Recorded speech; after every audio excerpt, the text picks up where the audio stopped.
Welcome to Servants of the Lord Ministries. Bienvenue à Servants of the Lord Ministries. Mon nom est Dr. Keith Jenkins et je suis le coordinateur international de Servants of the Lord Ministries. Avant de commencer mon message d'aujourd'hui, je veux vous partager la mission de ce ministère que Dieu a donné à Joseph Hitchcock, le fondateur de Servants of the Lord Ministries il y a de nombreuses années. Il dit: j'ai des enfants dans chaque nation et tu as des frères et des sœurs dont le cœur crie vers moi. Ils m'ont demandé un ministère, des bénédictions et des dons. Je leur ai donné ces choses et cela les a bénis. Mais il y a une partie de leur esprit qui n'a jamais été comblée et qui est réservée à une relation intime avec moi. Maintenant, leur cœur crie vers moi, juste pour moi. C'est à eux que je t'envoie car je ne veux pas qu'ils mettent les années qu'il t'a fallu pour arriver jusqu'à moi. Parce qu'il n'y avait personne pour te montrer comment faire à l'époque. Servants of the Lord Ministries est un ministère d'enseignement et de formation envoyé au corps du Christ pour atteindre les personnes qui ont un cœur selon Dieu. Ce message s'adresse à ceux qui veulent le connaître, grandir en lui et être prêts pour son avènement. Aujourd'hui, je vais partager d'un message intitulé « Recommander ou prouver ». Dans Romains 5, verset 8 jusqu'au verset 10, c'est Romains, chapitre 5, je commence par le verset 8. Mais Dieu prouve son amour envers nous en ce que lorsque nous étions encore des pécheurs, Christ est mort pour nous. Verset 9, à plus forte raison, donc maintenant que nous sommes justifiés par son sang, serons-nous sauvés par lui de la colère.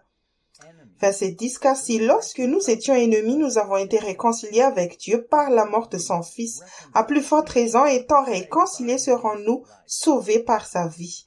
Le mot prouve dans Strong est le numéro 49-21 vient d'un autre mot qui veut dire,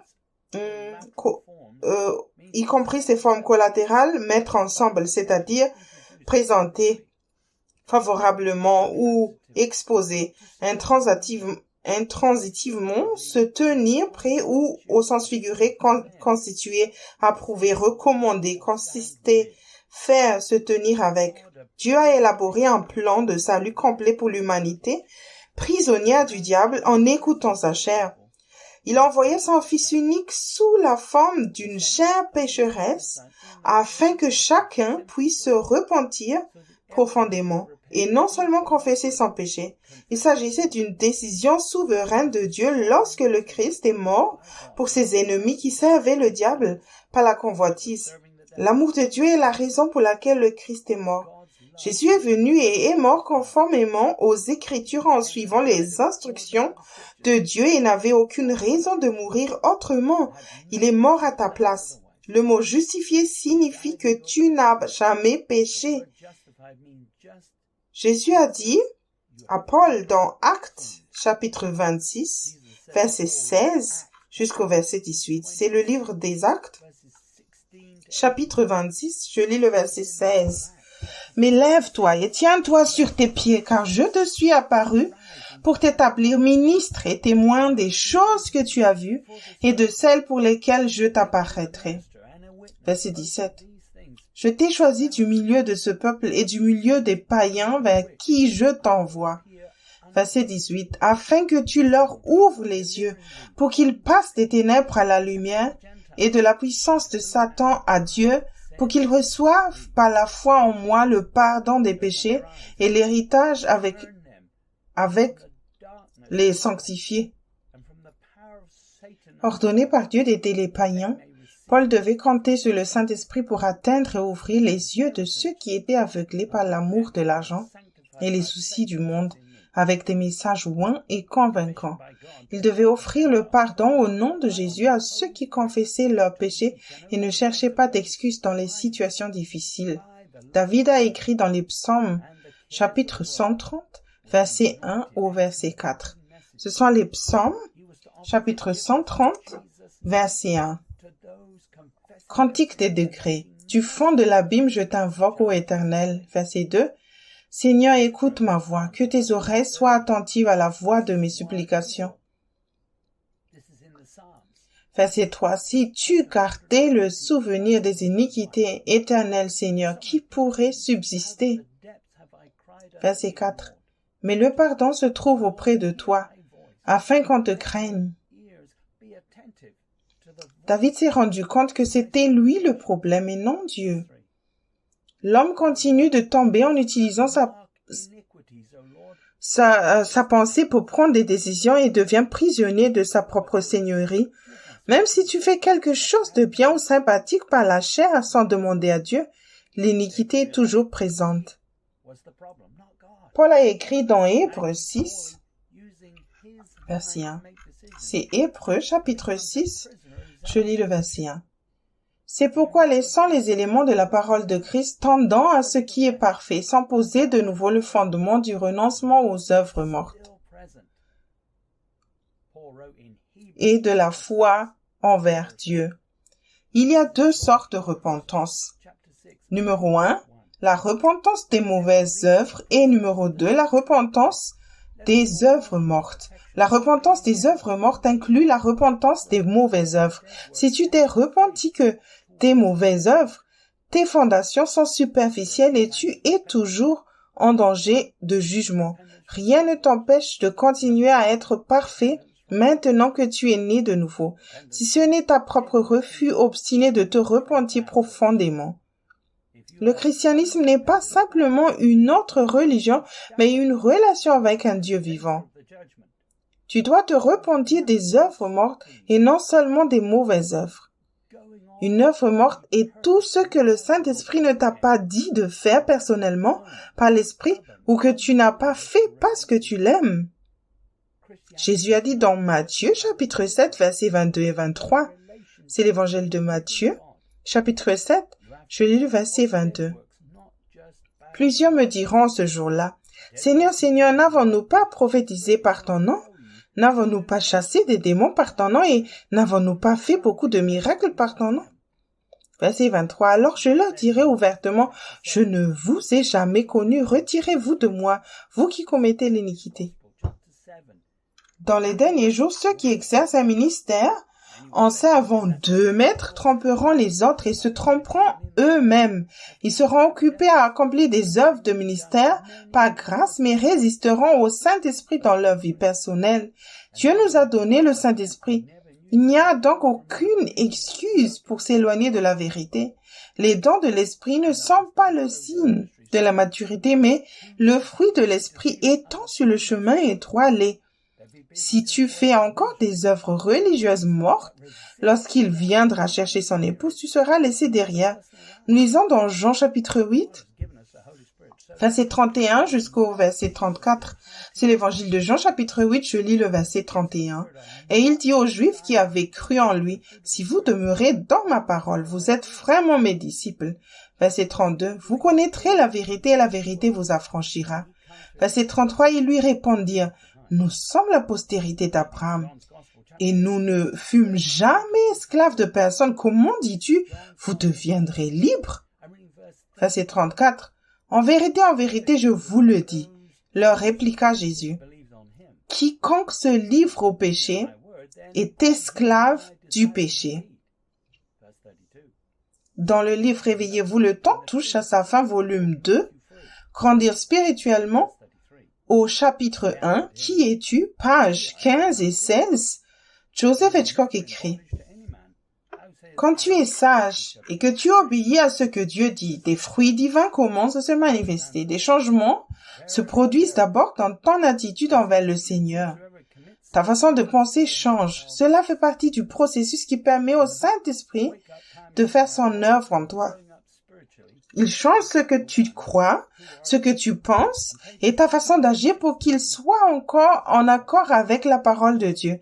Généralement, ce qui fonctionne à partir du royaume naturel commence par une conclusion qu'ils croient être la vérité. S'ils trouvent des écritures claires qui contredisent leurs croyances, leur raisonnement les rejette. Ils ajustent ce que dit la parole de Dieu pour être en accord avec ce qu'ils ont déjà choisi de croire. Cette tromperie est rampante dans l'Église aujourd'hui. Les notions préconçues et de ce qui est vrai nous tromperont à chaque fois. C'est le travail du Saint-Esprit de te dire la vérité. Tu dois étudier pour te montrer digne de Dieu, un ouvrier qui n'a pas à rougir. en dispensant la parole de vérité avec droiture. 2 Timothée 2, verset 15. Ta pensée naturelle ne peut pas et ne sera jamais capable de partager correctement la vérité. La vérité est révélée et confirmée par l'Esprit de Dieu. Tout ce que tu crois doit être confirmé par l'Esprit avant que tu n'y accordes ta foi. Souviens-toi, ce que tu crois savoir t'empêche de connaître ce que Dieu veut que tu saches. Si tu continues à pécher encore et encore, tu es un prisonnier. Ceux qui ont confiance en la chair suivent un chemin qui semble juste. Les différentes dénominations de l'Église croient au mensonge pour le bien de leur chair. Ceux qui embrassent personnellement la conviction et la correction peuvent parvenir à la vérité et se repentir profondément. Si tu es conduit par l'Esprit, tu ne pécheras pas. Jésus a dit dans Marc chapitre 3, versets 28 et 29. C'est l'évangile de Marc chapitre 3. Je lis le verset 28. Je vous le dis en vérité, tous les péchés seront pardonnés aux fils des hommes et les blasphèmes qu'ils auront proférés. Verset 29. Mais quiconque blasphémera contre le Saint-Esprit n'obtiendra jamais de pardon. Il est coupable d'un péché éternel. Nous avons le pardon en son nom pour obtenir l'aide dont nous avons besoin pour arrêter de pécher. Il n'y a pas de pardon si tu blasphèmes celui qui te conduira à la repentance. Ceux qui sont ignorants dans le corps du Christ aujourd'hui évitent la correction et font ce qu'ils veulent quand ils le veulent. Dieu a supprimé toute ignorance par la croix. Nous avons vu comment Jésus n'a pas fait ce qu'il voulait à tout moment et a obtenu la victoire par la foi en Dieu sur la base des promesses de Dieu. La foi est faire confiance à Dieu qu'il est fidèle de faire ce qu'il a dit qu'il ferait. Jean écrit dans 1 Jean 3, versets 8 à 9. C'est 1 Jean, chapitre 3, je lis le verset 8. Celui qui pêche est du diable, car le diable pêche dès le commencement. Le Fils de Dieu apparut afin de détruire les œuvres du diable. Verset 9. Quiconque est né de Dieu ne pratique pas le péché parce que la semence de Dieu demeure en lui, et il ne peut pécher parce qu'il est né de Dieu. Si tu continues à pécher encore et encore, tu es un prisonnier. Ceux qui ont confiance en la chair suivent un chemin qui semble juste. Les différentes dénominations de l'Église croient au mensonge pour le bien de leur chair. Ceux qui embrassent personnellement la conviction et la correction peuvent parvenir à la vérité et se repentir profondément. Si tu es conduit par l'Esprit, tu ne pécheras pas. Jésus a dit dans Marc, chapitre 3, verset 28 au verset 29. C'est l'évangile de Marc, chapitre 3, je lis le verset 28. Je vous le dis en vérité, tous les péchés seront pardonnés aux fils des hommes et les blasphèmes qu'ils auront proférés. Verset 29. Mais quiconque blasphémera contre le Saint-Esprit n'obtiendra jamais le pardon. Il est coupable d'un péché éternel.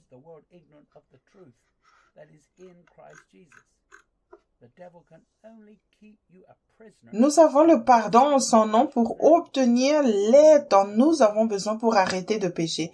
Il n'y a pas de pardon si tu blasphèmes celui qui te conduira à la repentance. Ceux qui sont ignorants dans le corps du Christ aujourd'hui évitent la correction et font ce qu'ils veulent quand ils le veulent.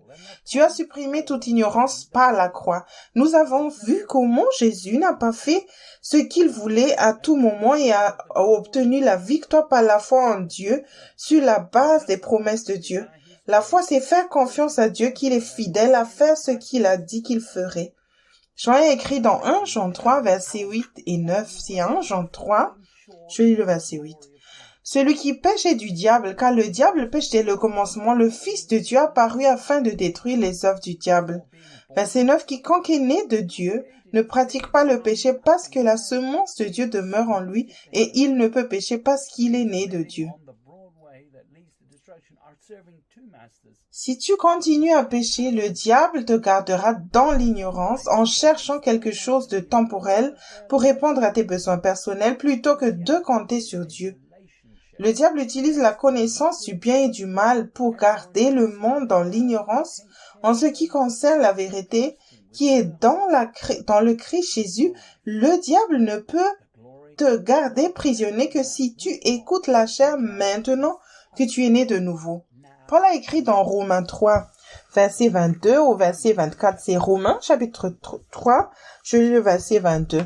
Justice de Dieu par la foi en Jésus-Christ pour tous ceux qui croient. Il n'y a point de distinction. Verset 23. Car tous ont péché et sont privés de la gloire de Dieu. Verset 24. Et ils sont gratuitement justifiés par sa grâce, par le moyen de la rédemption qui est en Jésus-Christ. Au moment du salut, on aurait dû te dire que tu manquais à la gloire de Dieu. Il s'agit de la gloire perdue parce que ta vie n'a pas été un sacrifice vivant avant ta nouvelle naissance. Tu as été créé à son image et tu n'es rien si tu ne lui es pas soumis. Ceux qui vivent sur le chemin spacieux qui mène à la destruction servent de maître et ne peuvent pas transmettre la vérité. Ils transmettent des mensonges parce qu'ils veulent encore être le Seigneur de leur vie. Le christianisme est une relation basée sur sa bonté. Chacun devrait voir dans sa vie comment il prend soin de ceux qui se confient en lui de tout leur cœur. La gloire que Dieu a prévue pour l'homme avec Dieu aux commandes est possible maintenant grâce au Christ. Paul a écrit dans Romains 8, verset 3. C'est le livre de Romains, chapitre 8. Je lis le verset 3. Car chose impossible à la loi, parce que la chair la rendait sans force, tu as condamné le péché dans la chair, en envoyant à cause du péché son propre Fils dans une chair semblable à celle du péché. Tu n'atteindras pas ton plein potentiel pour rendre gloire à Dieu en servant la chair. Tu es justifié gratuitement en Christ, mais tu dois utiliser la grâce pour demeurer en lui. Et te repentir, vivre dans la chair, c'est comme vivre dans un bâtiment condamné qui attend la destruction puisque Dieu nous a donné un nouveau système opératoire par l'Esprit. La loi a simplement prouvé que nous étions des pécheurs et que nous avions besoin d'un sauveur. Le Christ nous a montré le moyen de ne pas pécher en faisant confiance au Père et en ne faisant rien sans vérifier d'abord avec lui. Toute personne née de nouveau qui fonctionne et prend des décisions avec sa pensée est une vierge folle qui choisit l'ignorance pour le bien de sa chair. Jean a dit dans 1 Jean 2, verset 1 au verset 6 et 1, Jean 2, je lis le verset 1. Mes petits enfants, je vous ai écrit ces choses afin que vous ne péchiez point, et si quelqu'un a péché, nous avons un avocat auprès du Père Jésus-Christ le juste. Verset 2. Il est lui-même une victime expiatoire pour nos péchés, non seulement pour les nôtres, mais aussi pour ceux du monde entier. Verset 3. Si nous gardons ses commandements, par là nous savons que nous l'avons connu. Verset 4. Celui qui dit « Je l'ai connu » et qui ne garde pas ses commandements est un menteur, et la vérité n'est point en lui. Verset 5. Mais celui qui garde sa parole, l'amour de Dieu est véritablement parfait en lui. Par là, nous savons que nous sommes en lui. Verset 6. Celui qui dit qu'il demeure en lui doit marcher aussi comme il a marché lui-même. Entouré des soucis de cette vie, garde ses commandements sous pression. Repens-toi de ce que Dieu te montre personnellement ou tu mourras spirituellement. Lorsque le péché apparaît, reviens à Christ en t'humiliant, en confessant ton péché, puis cherche des réponses pour suivre Christ de manière consistante. Utilise un carnet pour noter les événements où tu as repris la seigneurie, suivi la convoitise de la chair pour pécher.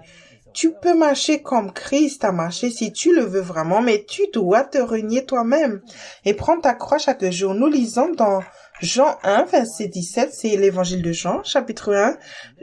Je lis le verset 17. Car la loi a été donnée par Moïse, la grâce et la vérité sont venues par Jésus-Christ. La loi est une excellente source de conviction pour ceux qui ont un cœur selon Dieu, afin de les aider à s'humilier et à confesser leurs péchés, Dès que tu t'humilies, tu obtiens la grâce. Par la grâce au moyen de la foi en Dieu, il est possible d'atteindre la racine du péché et de changer. Salomon a écrit dans Proverbe 16, verset 18 au verset 33, pardon. C'est Proverbes, chapitre 16, je commence par le verset 18. L'arrogance précède la ruine et l'orgueil précède la chute. Verset 19. Mieux vaut être humble avec les humbles que de partager le butin avec les orgueilleux. Verset 20. Celui qui réfléchit sur les choses trouve le bonheur, et celui qui se confie en l'Éternel est heureux. Verset 21. Celui qui est sage de cœur est appelé intelligent, et la douceur des lèvres augmente le savoir. Verset 22. La sagesse est une source de vie pour celui qui la possède, et le châtiment des insensés, c'est leur folie. Verset 23. Celui qui est sage de cœur manifeste sa sagesse par sa bouche, et l'accroissement de son savoir apparaît sur ses lèvres. Verset 24. Les paroles agréables sont un rayon de miel douce pour l'âme et salutaire pour le corps. Verset 25. Telle voix paraît droite à un homme, mais son issue c'est la voix de la mort. Verset 26. Celui qui travaille pour lui, car sa bouche l'y excite. Verset 27. L'homme pervers prépare le malheur, et il y a sur ses lèvres comme un feu ardent. Verset 28. L'homme pervers excite des querelles, et le rapporteur divise les amis. Verset 29. L'homme violent séduit son prochain et le fait marcher dans une voie qui n'est pas bonne. Verset 30. Celui qui ferme les yeux pour se livrer à des pensées perverses, celui qui se mord des lèvres a déjà consommé le mal. Verset 31. Les cheveux blancs sont une couronne d'honneur. C'est dans le chemin de la justice qu'on la trouve. Verset 32. Celui qui est lent à la colère vaut mieux qu'un héros, et celui qui est maître de lui-même que celui qui prend des villes. Verset 33. On jette le sort dans le pont de la robe, mais toute décision vient de l'Éternel. Ceux qui sont nés de nouveau et qui croient qu'ils peuvent avoir une relation agréable avec Dieu sans faire sa parfaite volonté sont ignorants. Ils se réveilleront lorsqu'ils tomberont, se blesseront et blesseront les autres. L'orgueil est en cause, et si ce que tu as construit est soudainement détruit, tu peux apprendre de tes erreurs et te repentir, mais pas sans perte.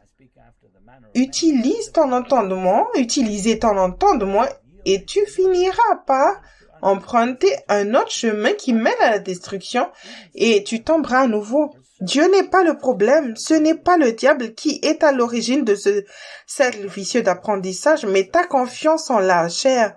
Dieu a créé l'homme avec une conscience pour qu'il se sente mal à l'aise afin qu'il puisse rechercher la vérité par la foi. Jésus est mort pour ceux qui ont un cœur selon Dieu et a donné le Saint-Esprit à ceux qui croient et suivraient.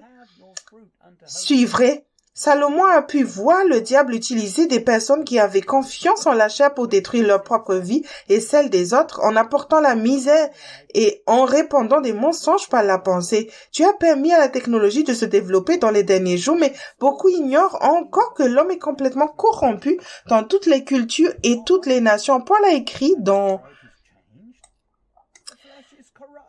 Romains 6, verset 18 au verset 23, c'est Romains 6, je lis le verset 18. Ayant été affranchis du péché, vous êtes devenus esclaves de la justice. Verset 19. Je parle à la manière des hommes à cause de la faiblesse de votre chair. De même donc que vous avez livré vos membres comme esclaves à l'impureté, à l'iniquité pour arriver à l'iniquité. Ainsi maintenant livrez vos membres comme esclaves à la justice pour arriver à la sainteté. Verset 20. Car lorsque vous étiez esclaves du péché, vous étiez libres à l'égard de la justice. Verset 21. Quels fruits portiez-vous alors? Des fruits dont vous rougissiez aujourd'hui, car la fin de ces choses, c'est la mort. Verset 22. Mais maintenant, étant affranchis du péché et devenus esclaves de Dieu, vous avez pour fruit la sainteté et pour fin, la vie éternelle. Verset 23, car la crainte du péché, le salaire du péché, c'est la mort, mais le don gratuit de Dieu, c'est la vie éternelle en Jésus-Christ, notre Seigneur. Si tu es né de nouveau, tu devrais toujours être esclave de la justice par choix. Si ce n'est pas le cas, pourquoi tes priorités ont-elles changé? La chair est corrompue. tes fondations ont-elles été modifiées ou corrompues?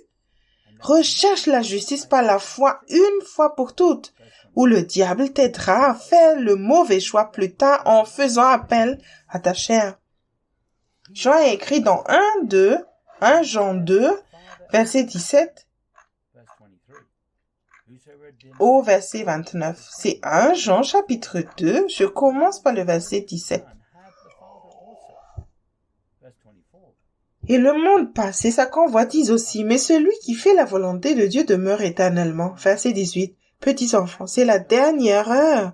Et comme vous avez appris qu'un antéchrist vient, il y a maintenant plusieurs antéchrists. Par là, nous connaissons que c'est la dernière heure. Verset 19. Ils sont sortis du milieu de nous, mais ils n'étaient pas des nôtres. Car s'ils eussent été des nôtres, ils seraient demeurés avec nous. Mais cela est arrivé afin qu'il fût manifeste que tous ne sont pas des nôtres. Verset 20. Pour vous, vous avez reçu l'onction de la part de celui qui est saint, et vous avez tous de la connaissance. Verset 21. Je vous ai écrit non que vous ne connaissez pas la vérité, mais parce que vous la connaissez, parce qu'aucun mensonge ne vient de la vérité. Verset 22, qui est menteur, sinon celui qui nie que Jésus est le Christ, celui-là est l'antéchrist, qui nie le Père et le Fils. Verset 23, quiconque nie le Fils n'a pas non plus le Père, quiconque confesse le Fils a aussi le Père. Verset 24, que ce que vous avez entendu dès le commencement demeure en vous. Si ce que vous avez entendu dès le commencement demeure en vous, vous demeurez aussi dans le Fils et dans le Père. Verset 25, et la promesse qu'il nous a faite, c'est la vie éternelle. Verset 26, je vous ai écrit ces choses au sujet de ceux qui vous égarent. Verset 27, pour vous, l'onction que vous avez reçue de lui demeure en vous et vous n'avez pas besoin qu'on vous enseigne, mais comme son onction vous enseigne toutes choses, et qu'elle est véritable et qu'elle n'est point un mensonge, demeurez en lui selon les enseignements qu'elle vous a donnés. Verset 28, et maintenant, petits enfants, demeurez en lui, afin que lorsqu'il paraîtra, nous ayons de l'assurance et qu'à son avènement, nous ne soyons pas confus et éloignés de lui. Verset 29. Si vous savez qu'il est juste, reconnaissez que quiconque pratique la justice est né de lui. Le diable te dira que tu peux faire ce que tu veux quand tu le veux et que Dieu te comprend, simplement parce que tu es né de nouveau. Si tu restes constamment en Christ, sur le chemin étroit, tu n'as besoin d'aucun homme pour t'enseigner. Si tu sors, que tu t'empares de la Seigneurie et que tu utilises ta pensée pour prendre des décisions, alors tu as encore besoin de quelqu'un pour t'enseigner. Tu as choisi l'ignorance sous la pression, en écoutant ta chair. Le péché est tout ce qui est contraire à la volonté parfaite de Dieu pour ta vie en pensée, en but ou en action. Ceux qui marchent comme Jésus l'a fait en obéissant constamment au Saint-Esprit sont nés de lui et pas seulement nés de nouveau. Ne te laisse pas distancer lorsqu'il viendra chercher son époux simplement parce qu'il n'est pas ton premier amour. Construis une fondation solide maintenant en cherchant les commandements de Dieu et garde-les constamment sous la pression sur le chemin étroit.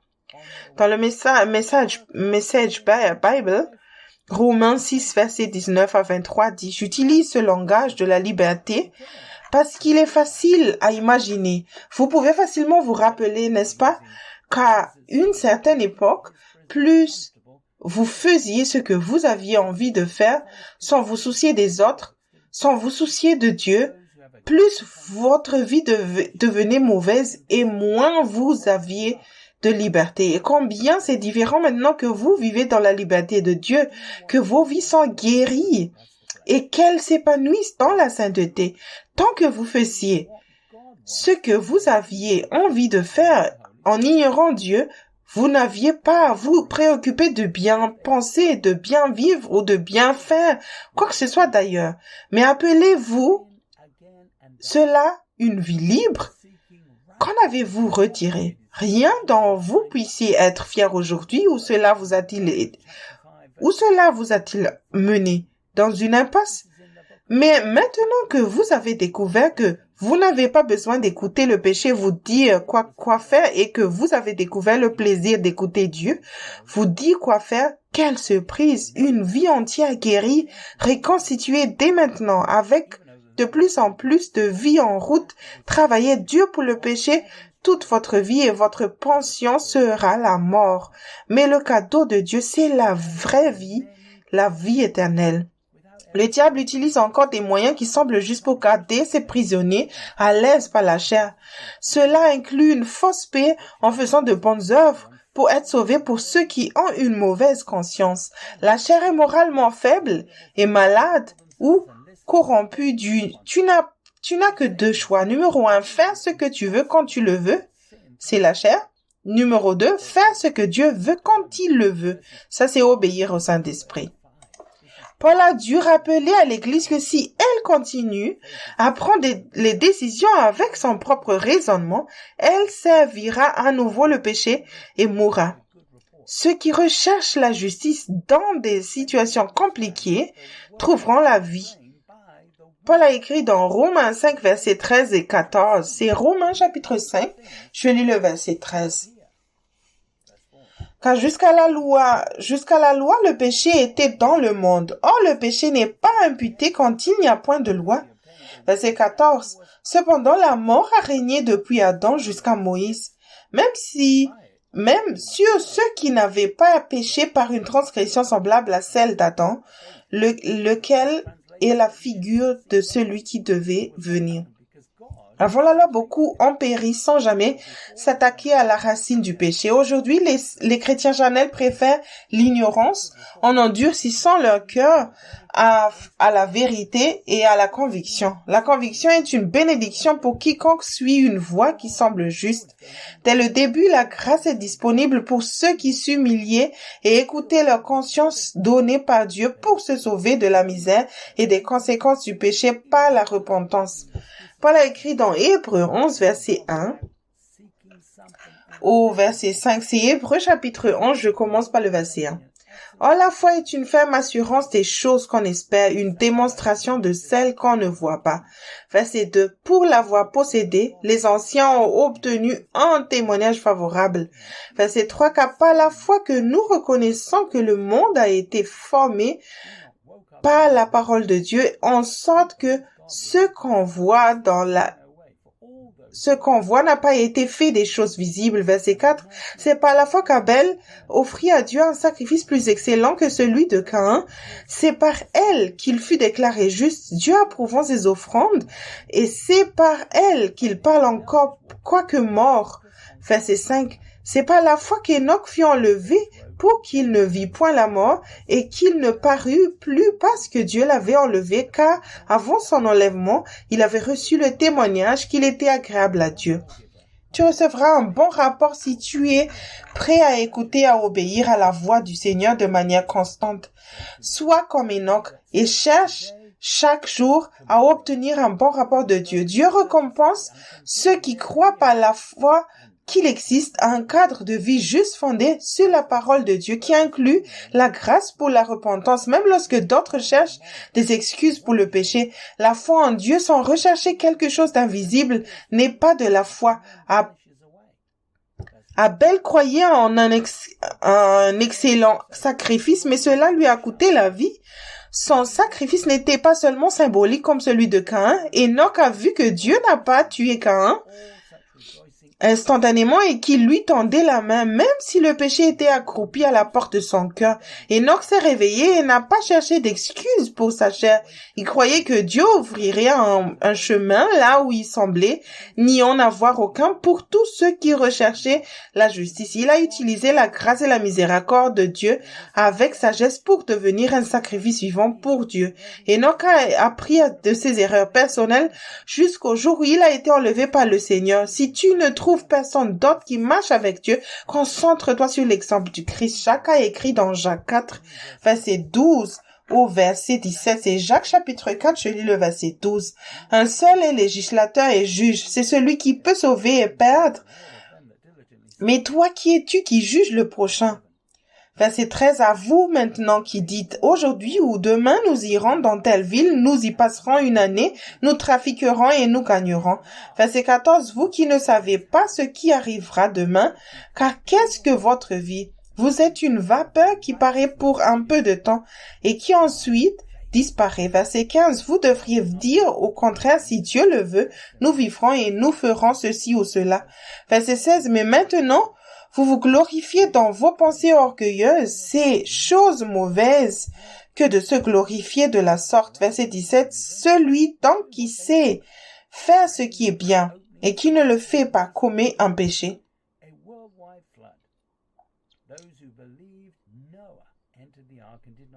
Ne perds pas de temps à comparer ta qualité de vie à celle de ceux qui, dans ce monde, font des choses sans demander l'avis de Dieu. C'est lui qui contrôle et c'est lui qui donne l'accroissement. La sagesse terrestre est diabolique. Tu ne seras prêt pour son apparition que si tu continues à te repentir et à apprendre de tes erreurs. Paul a également écrit dans Hébreux 11, verset 6 au verset 7, c'est Hébreux 11. Je lis le verset 6. Or, sans la foi, il est impossible de lui être agréable, car il faut que celui qui s'approche de Dieu croit que Dieu existe et qu'il est le rémunérateur de ceux qui le cherchent. Verset 7.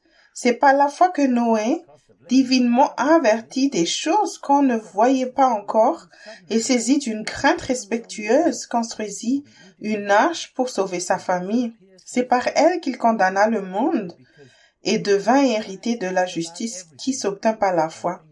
Noé ne s'est pas conformé au monde et son témoignage qu'il était un homme juste et était utilisé pour condamner le monde parce que ce dernier ne l'a pas écouté. Utilisant la grâce d'entendre et d'obéir à Dieu, Noé a travaillé dur tandis que les autres autour de lui mangeaient et buvaient, faisant ce qu'ils voulaient. La pluie et les grandes ouvertures dans la terre ont libéré de l'eau provoquant un déluge planétaire. Ceux qui ont cru, Noé, sont entrés. Ceux qui ont cru, Noé, sont entrés dans l'arche et n'ont pas péri. Christ est cette arche aujourd'hui et tu dois rester sous pression dans ces derniers jours. Noé a pu se sauver et sauver toute sa famille en le demandant à Dieu. Il n'a pas cherché d'excuses et a construit une embarcation pour l'océan alors que le bois que Dieu voulait était difficile à trouver. Jésus a écrit dans Matthieu 24, versets 37 et 38, c'est l'évangile de Matthieu, chapitre 24, je lis le verset 37. Ce qui arriva du temps de Noé arriva de même à l'avènement de Fils de l'homme, verset 38. Car dans les jours qui précédaient le déluge, les hommes buvaient, mangeaient, se mariaient et mariaient leurs enfants jusqu'au jour où Noé entra dans l'arche. Le coût de la vie a augmenté récemment, mais si jamais les prix baissent soudainement, tous les habitants de la terre mangeront et boiront. Lorsque Jésus apparaîtra pour son épouse, tu seras peut-être laissé derrière parce que tu n'auras pas interrogé Dieu, demandé Dieu, surtout lorsque les choses seront à nouveau disponibles ou bon marché. Paul a écrit dans Hébreux 11, verset 8 au verset 18. C'est Hébreux 11, je lis le verset 8. C'est par la foi qu'Abraham, lors de sa vocation obéie, est parti pour le lieu qu'il devait recevoir en héritage et qu'il partit sans savoir où il allait. Verset 9. C'est par la foi qu'il vint s'établir dans la terre promise comme dans une terre étrangère, habitant sous des tentes, ainsi qu'Isaac et Jacob, les co-héritiers de la même promesse. Verset 10. Car il attendait la cité qui a de solides fondements, celle dont Dieu est l'architecte et le constructeur. Verset 11. C'est par la foi que Sarah elle-même, malgré son âge avancé, fut rendue capable d'avoir une postérité parce qu'elle crut à la fidélité de celui qui avait fait la promesse. Verset 12, c'est pourquoi d'un seul homme, déjà usé de corps, naquit de postérité nombreuse, comme les étoiles du ciel, comme le sable qui est sur le bord de la mer, et qu'on ne peut pas compter. Verset 13.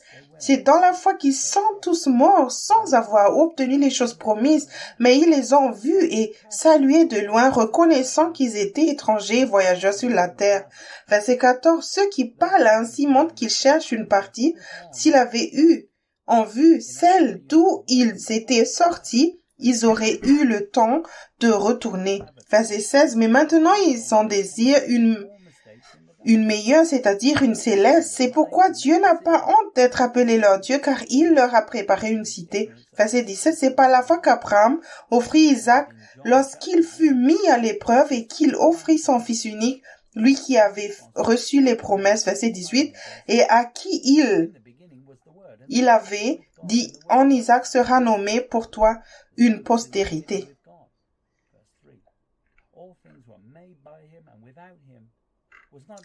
Cherche un meilleur pays sans améliorer ton niveau de vie sur terre. Utilise la sagesse de ce monde avec modération. Laisse tomber les choses auxquelles tu t'accroches dans cette vie, notamment les membres de ta famille, les succès dans les affaires et tout héritage terrestre dont Dieu dit que tu n'as pas besoin. Paul a écrit dans Romains 13, versets 11 et 12. C'est Romains chapitre 13, je lis le verset 11. Cela importe d'autant plus que vous savez en quel temps nous sommes. C'est l'heure de vous réveiller enfin du sommeil, car maintenant le salut est plus près de nous que lorsque nous avons cru. Verset 12. La nuit est avancée, le jour approche. Dépouillons-nous donc des œuvres des ténèbres et revêtons les armes de la lumière. Ceux qui apprennent de leurs erreurs spirituelles ont revêti l'armure de lumière. En Afrique, tu dois travailler avec une torche la nuit quand l'électricité est coupée. Si tu n'as pas de torche, tu devras tâtonner et faire encore plus d'erreurs dans l'obscurité. En utilisant ta pensée pour prendre des décisions, tu choisis l'obscurité et tu es ignorant du monde spirituel. Nous lisons dans Jean 1, verset 1 au verset 5, c'est l'évangile de Jean, chapitre 1, je commence par le verset 1. Au commencement était la parole, et la parole était avec Dieu, et la parole était Dieu. Verset 2. Elle était au commencement avec Dieu. Verset 3. Toutes choses ont été faites par elle, et rien de ce qui a été fait n'a été fait sans elle. Verset 4. En elle était la vie, et la vie était la lumière des hommes. Verset 5. La lumière luit dans les ténèbres, et les ténèbres ne l'ont point reçue. Tu es la création de Dieu, alors comporte-toi en tant que tel. Si tu te repens seulement de tes mauvaises œuvres, tu continueras à pécher. La loi est venue pour réveiller ceux qui dorment spirituellement à un moment critique où les nations ignoraient leur conscience, faisaient le mal et ne cherchaient pas la justice par la foi. Nous lisons dans Jean 1, verset 6 au verset 11. C'est l'évangile de Jean, chapitre 1, je commence par le verset 6. Il y eut un homme envoyé de Dieu, son nom était Jean. Verset 7, il vint pour servir de témoin, pour rendre témoignage à la lumière, afin que tous crussent par lui. Verset 8, il n'était pas la lumière, mais il parut pour rendre témoignage à la lumière. Verset 9, cette lumière était la véritable lumière qui, en venant dans le monde, éclaire tout homme. Verset 10, elle était dans le monde, et le monde a été fait par elle, et le monde ne l'a point connue. Verset 11, elle est venue chez les siens, et les siens ne l'ont point reçue. Le peuple choisi par Dieu est appelé à délivrer des leçons apprises par conviction pour aider les autres à s'humilier et à venir à la lumière. Les Juifs se sont endormis en ajustant la parole écrite pour faciliter leur chair lorsque Jésus est venu la première fois. Jean le Baptiste a été envoyé pour les réveiller avec un message de repentance comme beaucoup de prophètes. Il était une voix formée par Dieu dans le désert pour entendre et ne pas penser afin qu'il puisse préparer le chemin pour le Christ. Paul a écrit dans Éphésiens 2, verset 1 au verset 5.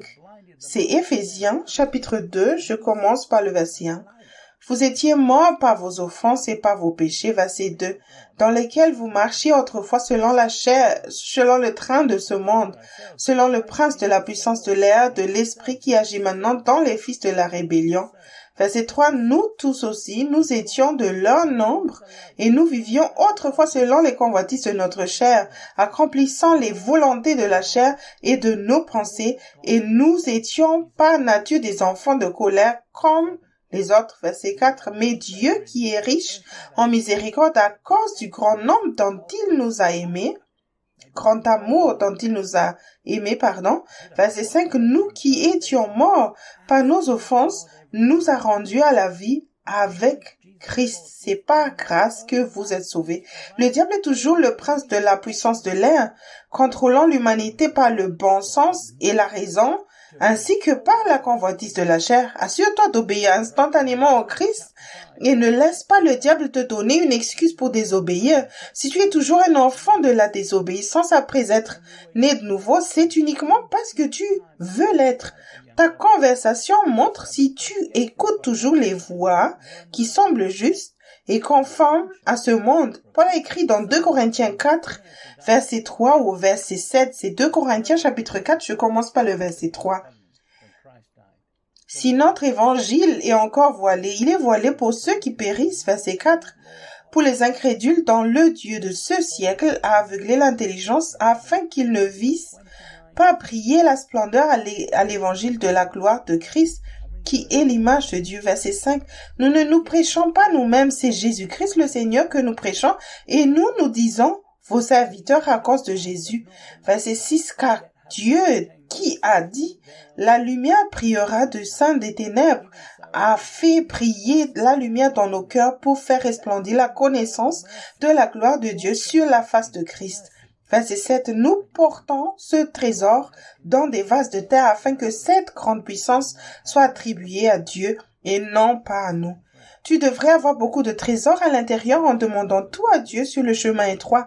Tu peux prêcher que Jésus est Seigneur si dans ta propre vie, il pourvoit personnellement à tous tes besoins. Le diable est le Dieu du monde, mais il n'est pas capable de contrôler ceux qui suivent le Christ.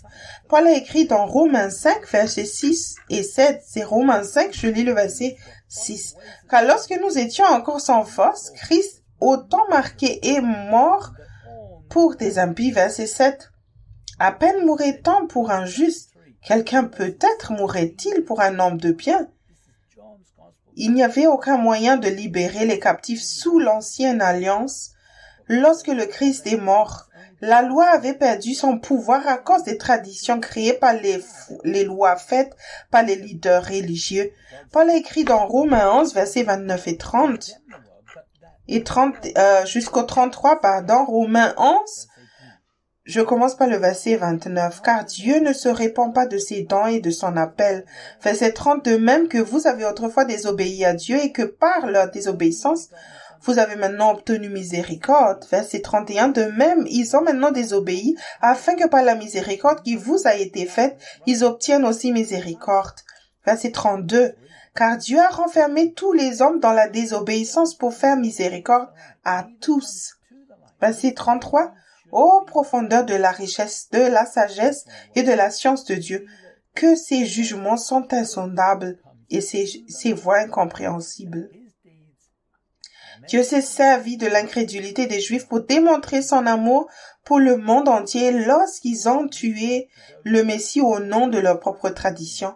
Sa mort a prouvé que les Juifs suivaient des voies qui semblaient justes, qu'ils n'étaient pas des défenseurs de la loi, mais des meurtriers et que tous avaient besoin de la grâce et de la miséricorde. Jésus a dit dans Jean 3, verset 16 au verset 21, c'est l'évangile de Jean.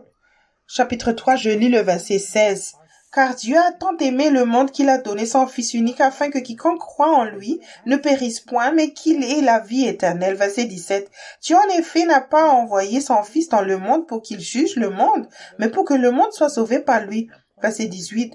Celui qui croit en lui n'est point jugé, mais celui qui ne croit pas est déjà jugé, parce qu'il n'a pas cru au nom du Fils unique de Dieu. Verset 19. Et ce jugement, c'est que La lumière était venue dans le monde. Les hommes ont préféré les ténèbres à la lumière parce que leurs œuvres étaient mauvaises. Verset 20, car quiconque fait le mal est la lumière et ne vient point à la lumière de peur que ses œuvres ne soient dévoilées. Verset 21. Mais celui qui agit selon la vérité vient à la lumière, afin que ses œuvres soient manifestées, parce qu'elles sont faites en Dieu. Jésus a tendu la main à ceux qui, dans le monde, sont prisonniers du péché et a payé le prix pour les libérer des ténèbres. Dieu nous a donné à tous une chance de prendre un nouveau départ et de ne pas servir nos propres désirs charnels.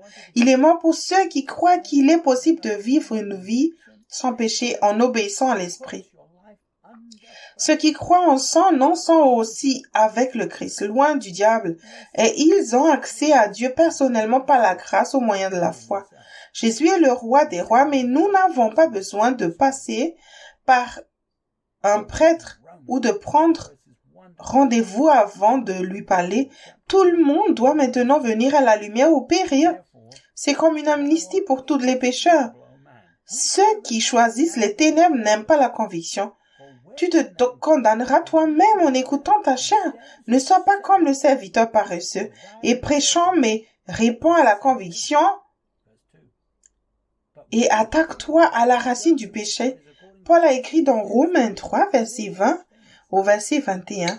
C'est Romains 3, je lis le verset 20. Car nul ne sera justifié devant lui par les œuvres de la loi, puisque c'est par la loi que vient la connaissance du péché. Verset 21. Mais maintenant, sans la loi est manifestée la justice de Dieu à laquelle rendent témoignage la loi et les prophètes. La loi a été écrite pour que tout le monde puisse la lire. Les Lévites ont été mis à part pour lire régulièrement la loi pour tous ceux qui voulaient l'entendre. La loi, la lumière, la révélation et la conviction et la correction mettent ta vie sous pression. Mais tu peux faire l'expérience de la bonté, de la grâce et de la miséricorde de Dieu en t'humiliant. La même chose est maintenant possible par l'Esprit. Paul a écrit dans Romains 2, verset 1 au verset 4. C'est Romains, chapitre 2, je lis le verset 1. Ô homme, qui que tu sois, toi qui juges, tu es donc inexcusable car en jugeant les autres, tu te condamnes toi-même parce que toi qui juges, tu fais les mêmes choses. Verset 2. Nous savons en effet que le jugement de Dieu contre ceux qui commettent de telles choses est selon la vérité. Verset 3. Et penses-tu aux hommes qui jugent ceux qui commettent de telles choses et qui les fait, que tu échapperas au jugement de Dieu? Verset 4. Ou méprises-tu la richesse de sa bonté, de sa patience et de sa longanimité, ne reconnaissant pas que la bonté de Dieu te pousse à la repentance? Pour plus d'informations sur le jugement des autres, lis le chapitre sur le jugement dans le livre Réveillez-vous, le temps touche à sa fin, volume 2, Fondation, grandir spirituellement, au chapitre 11 sur faire des jugements par Joseph Hitchcock. Ne te compare jamais à personne d'autre que le Christ. Tu es spécial et tu dois servir Dieu, quelles que soient les circonstances. Tu as reçu la grâce de faire le bon choix en obéissant constamment à l'Esprit. Si tu juges les autres maintenant, tu n'es pas prêt pour son royaume. Paul écrit dans Hébreux 8, verset 10 au verset 13. C'est Hébreux 8, verset 10. Mais voici l'alliance que je ferai avec la maison d'Israël après ces jours-là, dit le Seigneur. Je mettrai mes lois dans leur esprit, je les écrirai dans leur cœur et je serai leur Dieu. Et ils seront mon peuple. Verset 11. Aucun n'enseignera plus son concitoyen, ni aucun son frère en disant, connais le Seigneur. C'est tout, car tous me connaîtront depuis le plus petit jusqu'au plus grand d'entre eux. Verset 12. Parce que je pardonnerai leur iniquité et que je ne me souviendrai plus de leur péché. Verset 13. En disant une alliance nouvelle, il a déclaré la première ancienne. Or, ce qui est ancien, ce qui a vieilli, est près de disparaître. Jésus est mort pour que chacun puisse se repentir des œuvres mortes et observer les lois qu'il leur donne par l'intermédiaire du Saint-Esprit personnellement. Ceux qui acceptent la correction et la conviction apprendront à le connaître et ne seront pas laissés derrière. En vertu de la nouvelle alliance, nous pouvons tous entendre Dieu directement maintenant en naissant de nouveau. Lorsque Jésus établira son royaume sur la terre, personne ne dira « Reconnais le Seigneur ». Tous ceux qui sont dans son royaume sur le chemin étroit le connaissent déjà sur la base d'une épreuve, sous une certaine pression. Paul a écrit dans Romains 2, verset 5 au verset 10. C'est Romains chapitre 2, je commence par le verset 5. Mais selon ta dureté et selon ton cœur sans repentance, tu amasses pour toi la colère dans le jour de la colère et de la révélation du juste jugement de Dieu. Verset 6. Qui rendra à chacun selon ses œuvres. Verset 7. À ceux qui, en persévérant dans les bonnes œuvres, cherchent la gloire et l'honneur et l'incorruptibilité, la vie éternelle. Verset 8. À ceux qui, en persévérant dans les bonnes œuvres, cherchent la gloire et l'honneur et l'incorruptibilité, la vie éternelle. Verset 9. Mais à ceux qui sont disputeurs et qui désobéissent à la vérité et obéissent à l'iniquité, la colère et l'indignation. Verset 10. Tribulation et angoisse sur toute âme d'homme qui fait le mal et du juif premièrement et du grec. Le mot disputeur ou contentieux dans Strong est le numéro 2052 qui vient d'un autre mot qui veut dire peut-être d'un autre mot qui veut dire proprement intrigue, c'est-à-dire par implication, faction, dispute, conflit. Noah Webster 1828 définit la contention ou disputeur comme suit: apte à contester, à débattre avec colère, querelleur, pervers. Une goutte continuelle dans un jour de pluie est comme une femme querelleuse. Numéro 2, relatif à la contestation en droit, relatif au contentieux, ayant le pouvoir de trancher les causes entre les parties contestataires comme une juridiction contentieuse. Numéro 3, excitant ou adapté pour provoquer des disputes ou des conflits comme un sujet litigieux.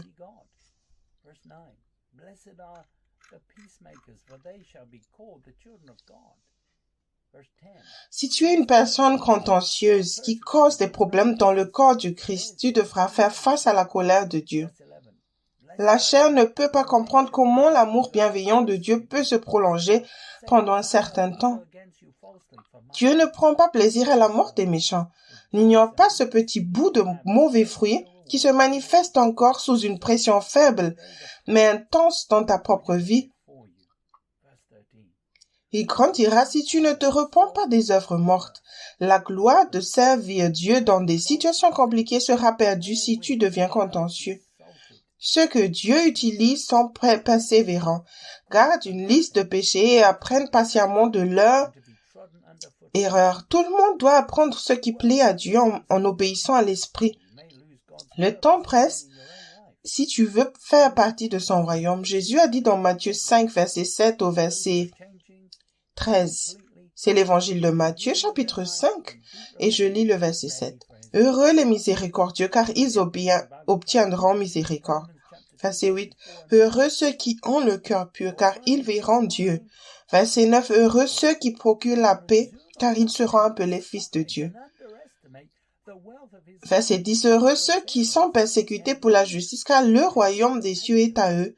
Verset 11. Heureux serez-vous lorsqu'on vous outragera, qu'on vous persécutera, et qu'on dira faussement de vous toutes sortes de mal à cause de moi. Verset 12. Réjouissez-vous et soyez dans l'allégresse, parce que votre récompense sera grande dans les cieux, car c'est ainsi qu'on a persécuté les prophètes qui ont été avant vous. Verset 13. Vous êtes le sel de la terre. Mais si le sel perd sa saveur, avec quoi la rendra-t-on? Il ne sert plus qu'à être jeté dehors et foulé aux pieds par les hommes. Travaille à ton propre salut, ou tu risques de perdre à nouveau le dessein de Dieu dans ta propre vie. Tu as besoin de la grâce et de la miséricorde pour te repentir des œuvres mortes. Ceux qui changent complètement par le renouvellement de l'esprit et une profonde repentance sont prêts pour son avènement. Dans la Bible amplifiée édition classique, Romains 2, versets 4 à 8 dit « Ou bien êtes-vous aveugle au point d'ignorer, de mépriser et de sous-estimer la richesse de sa bonté, de sa patience et de sa longanimité? Ignorez-vous que la bonté de Dieu a pour but de vous amener à vous repentir, à changer votre esprit et votre homme intérieur pour accepter la volonté de Dieu, mais pas votre entêtement insensible et l'impétence de votre cœur. Vous vous réservez la colère et l'indignation au moment de la colère et de l'indignation. Lorsque le juste juge de Dieu, le destin juste sera révélé, car il rendra à chacun selon ses œuvres avec justice, comme ses œuvres le méritent, à ceux qui, par la persévérance dans le bien, découlant de la piété, recherchent de façon invisible mais certaine la gloire, l'honneur et la bénédiction éternelle de l'immortalité. Il donnera la vie éternelle, mais pour ceux qui cherchent et veulent eux-mêmes, qui sont rebelles à la vérité et sensibles à la méchanceté, il y aura de l'indignation et de la colère. Quelle est ta réponse au péché et à la méchanceté lorsque tu es tenté? Si tu ne résistes pas, tu n'es pas le sel et la lumière. Construis une base solide dans les situations compliquées. Comme ce monde passe lentement, tu as le temps de réagir à tout ce à quoi tu t'accroches encore lorsque cela devient plus coûteux et que cela t'est enlevé soudainement.